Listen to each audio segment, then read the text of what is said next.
안녕하십니까. 요서의 기장농업과 함께 언어, 문화, 유전자가 확산하였다는 타우리 등의 연구와 바레틴 로비치 등의 연구에 대한 비판적 검토.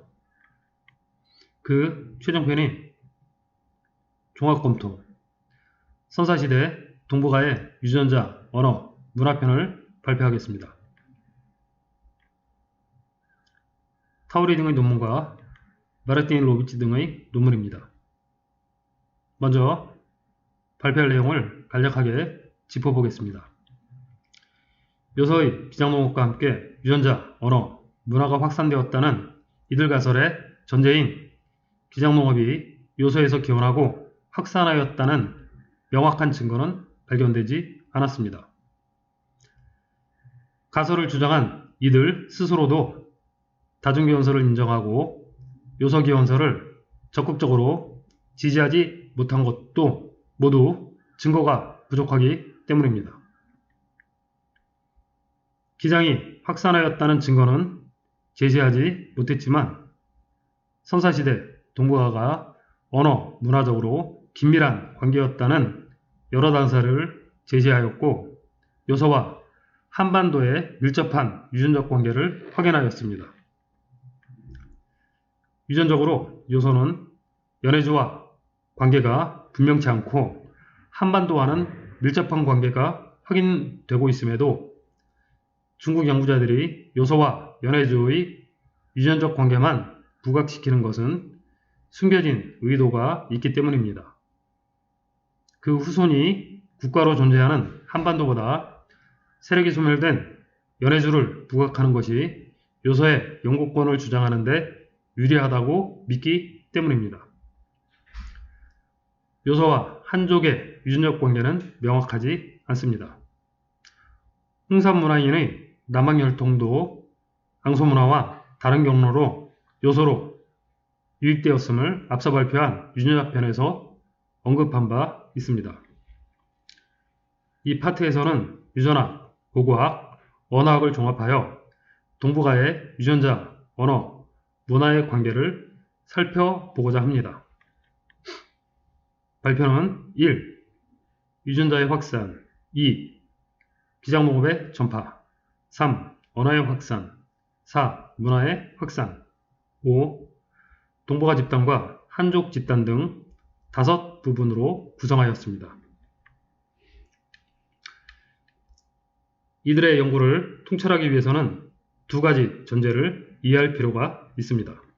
첫째, 선사시대 유전자, 언어의 확산은 집단의 이주 없이는 이루어질 수 없다는 점입니다. 문화는 교류를 통해 전파될 수 있지만 유전자는 직접적인 접촉 없이 확산될 수 없습니다. 문화 역시 교류를 통해 전파되지는 않았을 겁니다. 선사시대의 역사시대와 같은 교육 형태가 존재하지 않았기 때문으로 문화 역시 인간 집단의 이주로 확산되었다고 보는 것이 타당합니다. 신석기 시대 가장 유력한 유전자, 언어, 문화의 확산 수단은 인간 집단의 이주였습니다. 둘째, 신석기 초 동북아 전체에 큰 영향을 미친 인간 집단의 존재를 가정할 수 있습니다. 옥기, 토기, 석기, 식물자원 활용 등의 유사성은 이러한 문화가 기원하고 이를 전파시켜 동북아 전체에 영향을 미친 인간 집단이 존재했음을 시사합니다. 이 인간 집단의 확산으로 동북아를 아우르는 거대한 문화권이 형성될 수 있었습니다. 유전자, 언어, 문화적 동질감을 기초로 형성된 동북아 집단 문화권이 존재하였고 이 문화권을 기반으로 요서에서 국가 수준의 문명인 홍산문화가 성립될 수 있었습니다. 지금부터 유전자의 확산과 관련한 이들의 논의를 살펴보겠습니다. 이들의 논의에는 납득하기 어려운 문제점들이 존재합니다. 이들은 선사시대 요서와 연해주의 유전적 관계가 긴밀하였다라는 사실과는 다른 가정을 하고 있습니다. 또한 요서에서 한반도, 연해주로의 전파만을 가정하고 그 역의 과정은 배제하고 있습니다. 아마도 비장농업과 알타이어가 요소에서 기원하였다는 그들의 가설을 충족시키기 위한 가정일 것입니다. 이들의 연구에는 요소와 연해주의 유전적 관계를 입증할 근거가 제시되지 않았습니다. 요소와 연해주의 유전적 유사성은 아무르 혈통의 공유뿐입니다. 요소에서 보이는 남방 혈통의 흔적이 연해주에서는 거의 발견되지 않습니다. 타우리 등이 근거로 든 시스카 등의 논문입니다. 논문은 황하이부 동북지역의 혈통적 유사성으로 아무르 혈통의 공유만을 지적할 뿐입니다. 요소지역과 같은 남방 혈통의 영향이 연해주에서 발견되었다는 분석은 찾아볼 수 없습니다. 이번에는 선사시대 동북아의 유전자 확산에 대해 살펴보겠습니다. 유전적으로 북중국 선사인은 한족보다 한국인과 훨씬 가깝다는 사실이 밝혀졌습니다. 황하, 중류 이북, 북중국을 포함한 동북아가 하나의 문화권이었고 그 중심에 요소의 문화가 있었으므로 선사시대 요소인과 유전적으로 가장 가까운 한국인 집단의 선조가 그 문화를 주도하였을 가능성이 있습니다. 황하, 중류의 사전적 범위와 본 발표에서 가리키는 범위입니다. 북방 혈통과 남방 혈통이 혼합된 인간 집단이 요소를 중심으로 황하 이북의 동북아를 아우르는 거대한 문화권을 형성하였던 것으로 보입니다. 북방과 남방 혈통이 혼합된 집단이 거주하던 북중국을 포함한 동북아 지구와 남방 혈통이 주로 거주하던 남방의 한족 지구는 현격하게 구분되는 서로 다른 별개의 문화권이었습니다. 황하 중류를 기준으로 북쪽의 북중국과 남쪽의 한족 지구는 유전, 언어적으로 명백하게 구분됩니다. 요소를 한족과 연결하고자 하는 시도는 사실상 연결고리를 찾기 어려운 요소에 대해 어떻게든 영구권을 만들어 보려는 중국 당국의 정치적 기획일 가능성이 있습니다. 요소에서 연해주로 유전자가 확산한 흔적은 찾기 어렵지만 연해주에서 요소로 전파되는 흔적은 명확합니다. 요소 등 북중국의 유전적 전파는 한족과 관계없이 진행되었고 때문에 북중국에서 한족 집단으로 인한 유전적 영향이 거의 발견되지 않는 것은 당연합니다. 이들의 분석에는 커다란 쟁점이 될 수 있는 두 가지 문제가 있습니다. 하나는 한반도의 정기 신석기 시대 고인골에서 발견된 홍산문화 유전자에 대한 문제입니다. 안도 샘플은 BC 6000년 이전, 연대도는 BC 5000년, 장항은 BC 4500년 이전인데 반해 홍산문화 샘플은 BC 3400년 경입니다. 후에 출현한 집단의 혈통이 앞서 존재한 집단의 혈통에서 발견된 셈입니다. 시기적으로 이들 한반도 샘플이 홍산문화인의 유전적 영향을 받을 수 없었다는 사실은 명확합니다. 이를 다른 각도에서 해석해 본다면 이들 한반도 선사인의 유전자가 홍산문화에게 영향을 주었을 가능성이 있습니다. 둘째, 잦은 이주와 왕래로 유전교류가 활발하였던 동북아 문화권의 존재입니다. 즉, 한반도와 요소가 끊임없는 왕래로 유전자를 주고받은 같은 문화권일 가능성입니다. 셋째, 북방과 남방 혈통이 혼합된 어떤 인간 집단이 요소와 한반도로 확산하여 두 곳 모두에 영향을 주었을 가능성이 있습니다. 욕지도 샘플은 홍산문화보다 늦은 시기이므로 홍산문화인의 유전적 영향을 받았을 가능성이 있습니다. 하지만 지리적으로 보다 가까운 한반도 선사인으로부터 홍산문화 혈통을 물려받았을 가능성이 더 높습니다. 어떤 경우라도 한반도와 요소 간 상호 이주로 형성된 긴밀한 유전적 관계가 있었음을 설명합니다. 그림은 마르틴 로비치 등의 보충자료 30일에 나오는 고인골 샘플의 시기를 기록한 표입니다. 붉은색으로 밑줄을 친 샘플들이 요서 한반도의 샘플들입니다.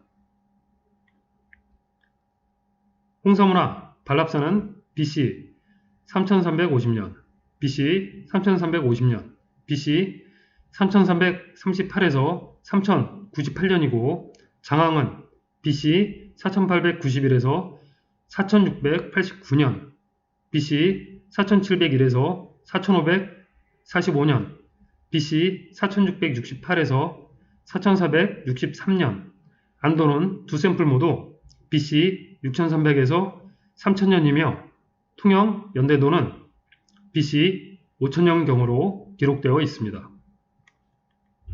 다시 마르티니 로비치 등의 보충자료 45에 나오는 표입니다.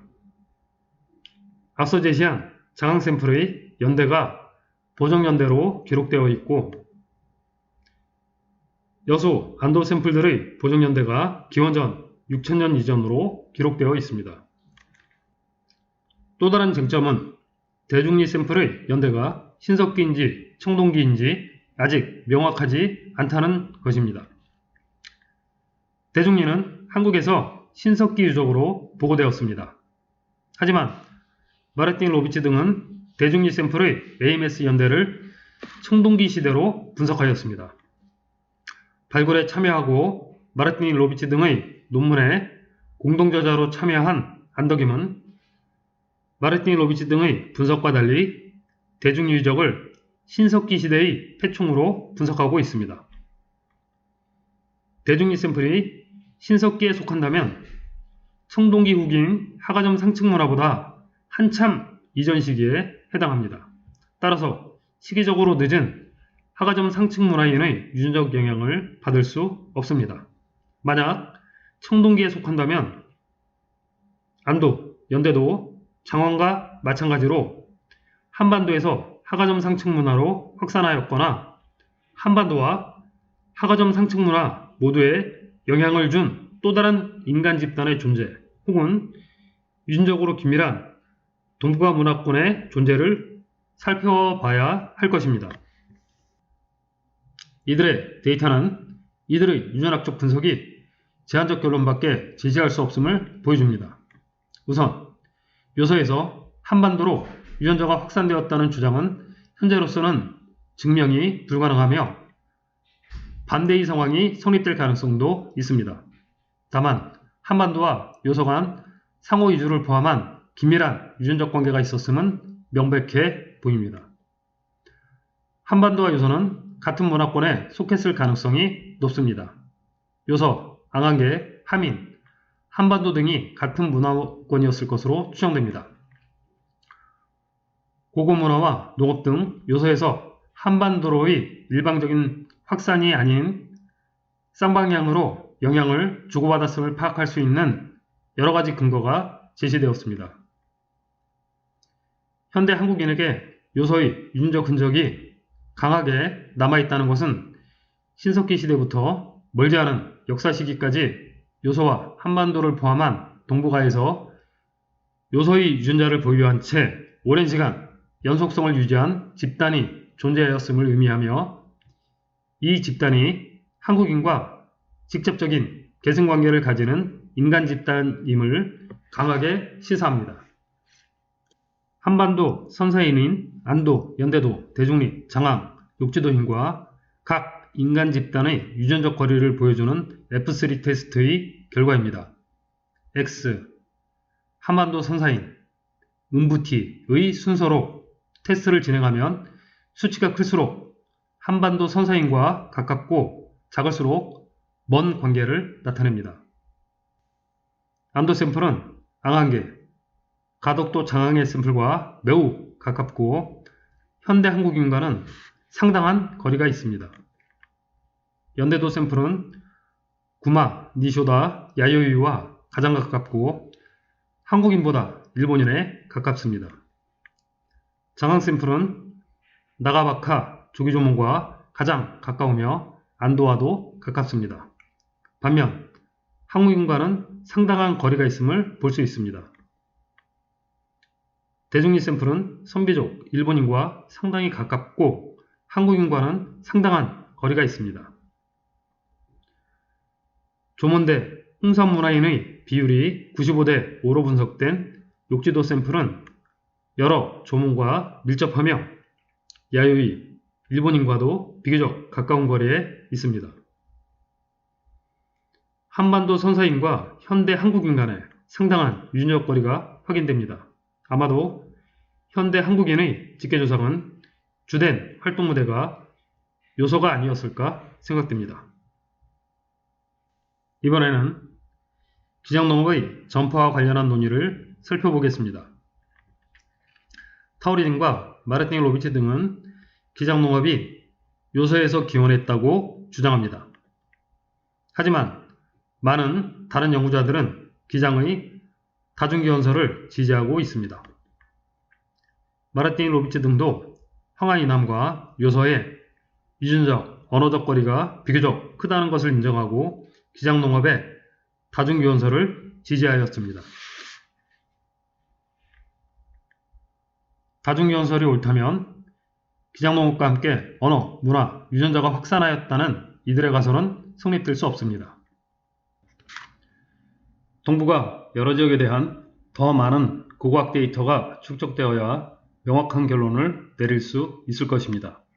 현재로서는 요소에서 기장농업이 기원하였다거나 베리강 등 황하이남에서 기원하였다는 가설보다는 다중기원설이 훨씬 설득력이 있는 것으로 보입니다. 기장농업이 요소에서 기원하지 않았다면 기원지에 대한 새로운 해석이 필요합니다. 황하유역, 요서, 한반도 등이 기원지일 수도 있고 이들의 앞서는 어떤 고대인 집단에 의해 기원하였을 가능성도 있습니다.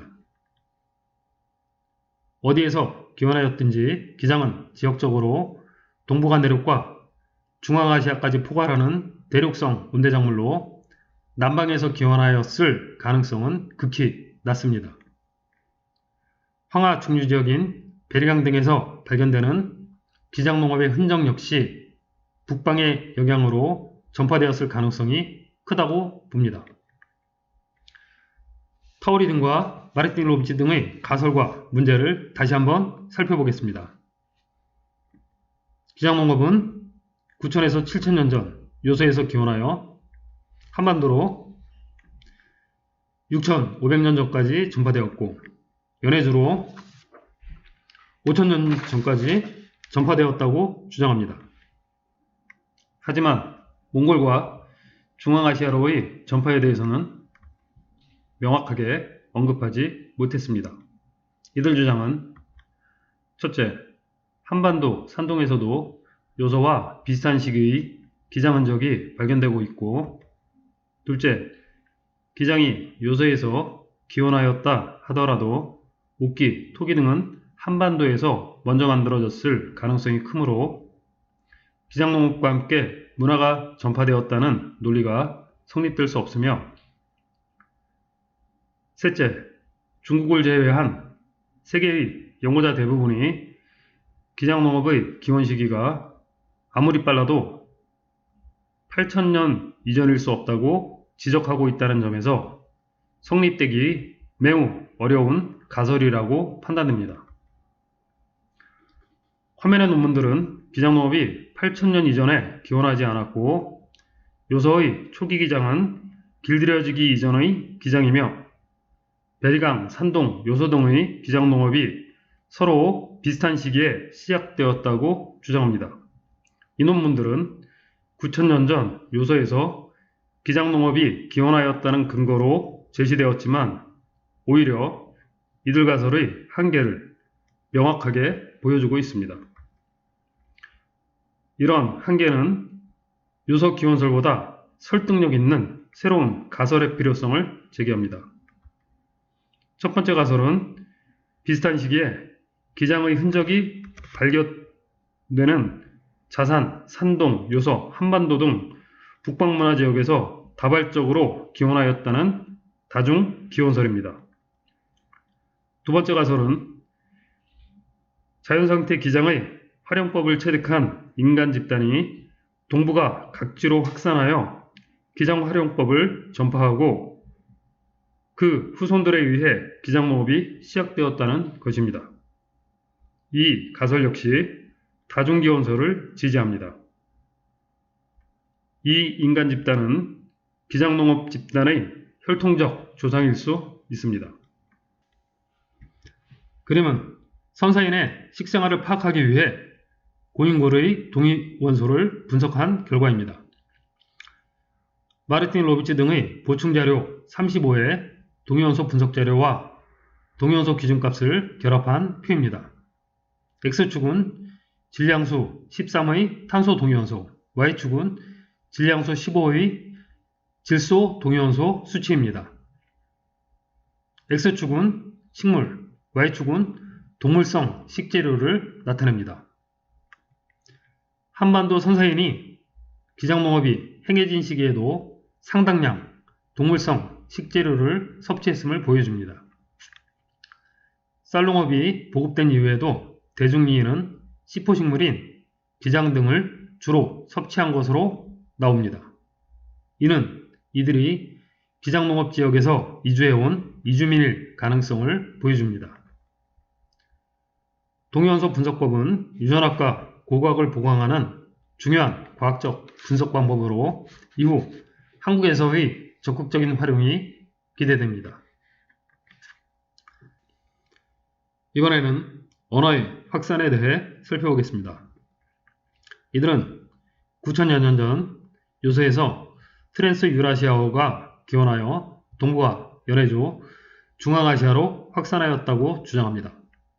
이들의 주장은 요소에서 기원한 기장농업이 확산하였다는 가정하에 성립될 수 있습니다. 하지만 기장농업은 다중기원설이 더 많은 지지를 받고 있습니다. 특히 한국 일본어는 알타이어로 볼 근거가 매우 약합니다. 기본 어휘가 다르고 서로 유사한 문법이나 어휘는 교류를 통한 차용일 가능성이 크기 때문입니다. 이들은 근본적인 문제는 방기한 채 지엽적 논의를 보강하여 기존의 부정확한 가설을 뒷받침하려고 합니다. 전형적인 침소 붕대입니다. 알타이어 족설이 과학적 근거에 입각한 강한 반박에 직면한 상황에서 실로 이해하기 어려운 연구의 방향입니다. 한국, 일본어가 알타이어족이라는 이들의 견해에는 동의할 수 없습니다. 람스테트, 포페 등의 주장이 만들어낸 선입견을 버리고 유전학과 고고학을 결합하여 한국의 기원을 새로운 토대에서 추적할 필요가 있습니다. 이번에는 고고문화의 확산과 관련한 논의를 살펴보도록 하겠습니다. 이들은 기장농업과 함께 요소의 문화가 동북아로 확산하였다고 주장하고 다른 한편으로 요소와 한반도의 문화는 계통이 다르다는 앞뒤가 다른 주장을 펼칩니다.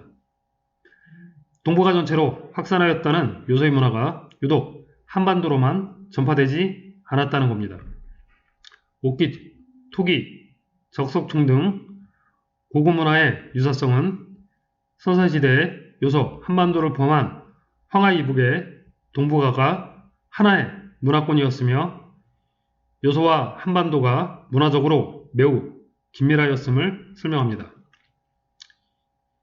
이들의 연구 대상에는 빠져있지만 요소지역의 선진적 선사문화가 한쪽 지구에 어떻게 전파되었는지를 밝히는 것도 매우 중요한 과제입니다. 동북아 전체의 역사와 문화를 이해하기 위해서는 한족이 요소를 대표하는 옥기, 용, 천문학 등의 문화를 받아들여 그들 고유의 문화로 윤색해간 과정을 이해할 필요가 있습니다. 언어와 유전적으로 이질적인 한족이 북중국의 문화를 받아들이고 한족 형성의 주요 동력으로 삼아야만 했던 사실과 그 과정을 이해하는 것은 동북아 역사의 전체 맥락을 이해하는 데 매우 중요하기 때문입니다. 마지막으로 동북아 집단과 한족 집단을 비교해 보겠습니다. 이 개념은 제가 고안한 것으로 동북아의 각 종족 집단과 문화가 황하 종류를 경계로 크게 두 개의 집단으로 수렴되었다고 가정하고 있습니다. 황하 종류를 경계로 그 동쪽과 북쪽의 동북아 집단이 서쪽과 남쪽에 한족 집단이 정착하였으며 두 집단은 언어, 유전적으로 확연하게 구별되었습니다. 두 지역은 언어, 유전적 차이에도 불구하고 일부 문화에는 유사성이 발견됩니다. 동북아 집단의 선진 문화가 한족직으로 전파되었기 때문입니다. 이후 전파된 문화가 한족 고유의 것으로 윤색되었고 지금까지 이러한 주장이 지속되고 있습니다. 동북아 집단은 언어, 옥기, 토기 등의 문화를 공유하였으며 북방과 남방의 혈통이 혼합된 집단이 주도하였습니다. 한족 집단은 황하 이남에서 동북아 집단보다 훨씬 늦은 시기에 형성되었으며 동북아 집단, 특히 홍산 문화의 영향으로 발전의 동력을 확보할 수 있었습니다. 황하 중류를 경계로 북쪽의 붉은색은 동북아 집단, 남쪽의 노란색은 한족 집단입니다. 동북아 집단과 한족 집단 간의 문화와 세력 양상의 변천을 지도를 통해 살펴보겠습니다.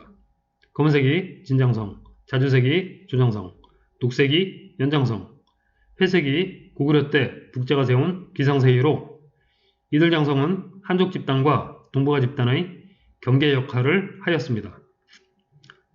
신석기 시대 한족 집단은 장성 근처에 미치지 못하였고 황하 종류 이남에 머물렀습니다.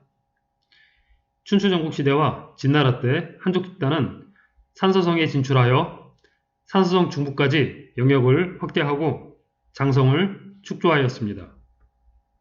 신석기 전기 동북아 집단은 각 지역으로 확산하였습니다. 황하 이남의 베리강 유적 역시 토기, 기장농업 등을 고려할 때 동북아 집단에서 붕괴한 것으로 판단됩니다.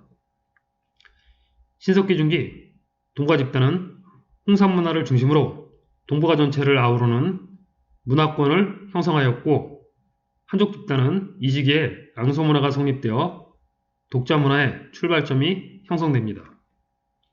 신석기 후기에서 청동기 전기에 이르는 시기 홍산 문화 지역에는 하가점 하층 문화가, 산동 지역에는 홍산 문화의 영향으로 용산 문화가 성립되고 황하 이남에는 홍산 문화와 용산 문화의 영향으로 이리두 문화가 성립됩니다.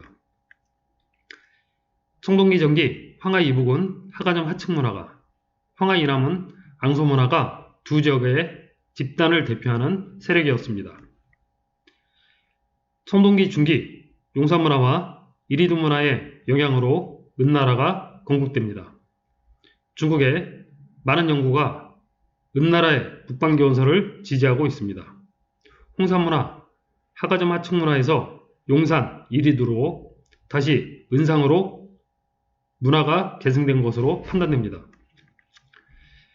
청동기 말기 한족 집단은 춘추전국 시기로 동북아 집단의 고조선, 흉노, 동호 등의 핍박을 받았습니다. 이러한 핍박은 적어도 고구려 멸망까지 지속되었습니다. 고당전쟁 이후 전국시대와 진대에 세운 장성 이남 대부분을 당이 점령하였고 동북으로 보정과 인근에 3개의 동북관문을 세워 북경 인근까지 진출하였습니다. 명대에는 한족 집단이 북경 이북에 장성을 세우고 동북으로 사려관을 세워 처음으로 북경과 진앙도까지 진출하였습니다. 이번에는 한족이라는 개념이 만들어진 배경과 그 이면에 숨겨진 정치적 함의를 살펴보겠습니다.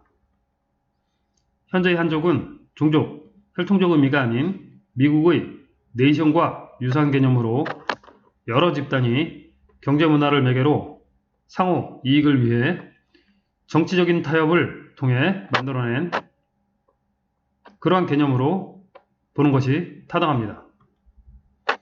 한족 집단은 끊임없이 동북아 집단으로부터 정치적, 문화적 영향을 받았습니다.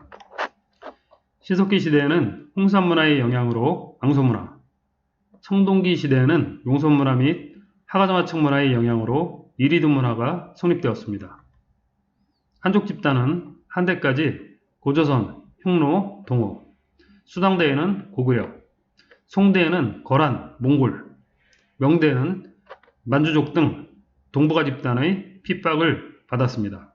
아마도 역사상 가장 많은 침략을 받고 가장 오래 이민족의 지배를 받은 집단이 한족 집단일 것입니다. 최종적으로 중국에는 한족 집단이 아닌 동북아 집단인 만주족에 의해 지금과 같은 영토와 종족 구성을 가진 역사상 최대의 통일왕조인 청나라가 세워졌습니다. 한족이라는 정체성은 중국 영내의 수많은 종족이 한족이라는 명칭으로 자신을 정의하기로 한 합의 혹은 규율의 결과입니다. 통치를 위한 정치적 담론과 통제의 결과물입니다. 결국 한족이라는 정치적 담론은 과거에도 오늘날에도 우민 통제를 위한 정치 이데올로기에 불과합니다. 중국 역사의 대부분 시기 지배 세력의 혈통은 동북아 집단이었습니다. 한족이 아닌 세력들이 중국을 다스리면서 한족 중화의 가치를 만들고 내세웠을 뿐입니다. 한족은 종족적, 민족적으로 실체가 존재하지 않는 정치적 구호가 만들어낸 허상에 불과합니다. 중국에서 한족, 중화 등의 가치는 다종족 사회인 중국의 사회적 통합을 위해 불가피한 측면도 있습니다. 하지만 최근 과도한 국수주의로 수많은 적을 만들며 스스로 고립의 길을 자초하고 있는 근원에도 한족과 중화의 담론이 있음을 돌아볼 필요가 있습니다. 과거의 역사로부터 스스로를 성찰하는 교훈을 얻기를 기대합니다. 이것으로 타우리 등의 연구와 마르틴 로비치 등의 연구에 대한 비판적 검토, 마지막 편인 종합검토, 선사시대 동북아의 유전자, 언어, 문화편의 발표를 마치도록 하겠습니다. 다음에는 한국인의 기원과 이동, 선사문화에 대한 또 다른 발표를 준비하여 올리도록 하겠습니다. 감사합니다.